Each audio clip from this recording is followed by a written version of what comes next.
हो, लेकिन जब विवाह का समय आता है तो कहता है माँ का दिल कैसे तोड़ सकता हूं?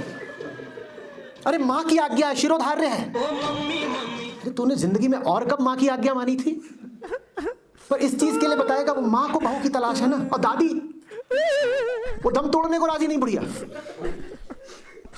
वो कहती है जब तक छौना हाथ में लेके अपने ऊपर मुतवा नहीं लूंगी तब तक मुंह में गंगा जल नहीं लूंगी। अंडा नहीं खाएगा तो प्रोटीन कहां से पाएगा?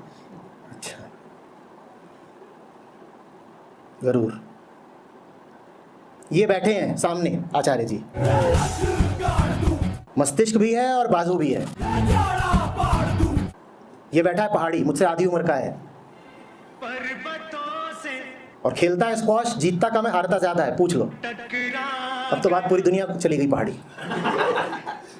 और ये आचार्य जी अंडा छोड़ दो, दूध भी नहीं छूते कभी। कौन सी कमजोरी आ गई ये बताओ? प्रोटीन नहीं मिलता। अब तक तो इनको लड़खड़ा के गिर जाना चाहिए था।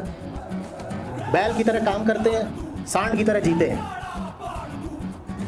कौन सी कमजोरी है बोलो? और किसी मांसवादी का ज्यादा आग्रही हो मजबूती पर तो फिर आ जाए, सत्र के बाद देख लेते हैं कौन ज्यादा मजबूत है।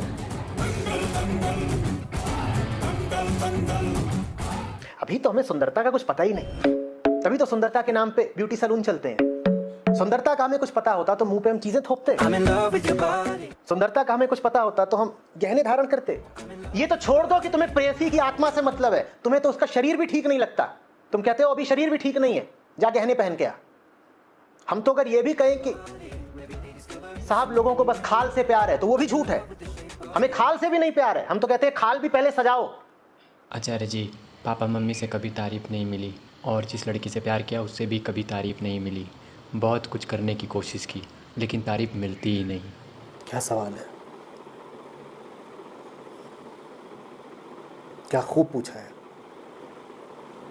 दाद देता हूं। शाबाश, वाह। अगला सवाल। ये आचार्य जी महाराज का एक वीडियो देख रहे थे, उसमें उन्होंने कहा था कि वासना जब अपने चरम सीमा पे पहुंचती है तो प्रार्थना में तब्दील हो जाती है। तो ये लाइन समझ में नहीं आया था। तुम्हारे साथ होता है ऐसा?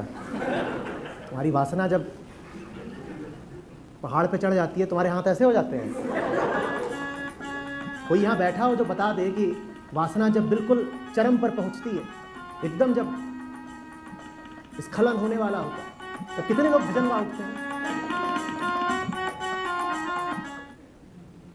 ओ गिरधर प्यारे निर्गुण और न्यारे।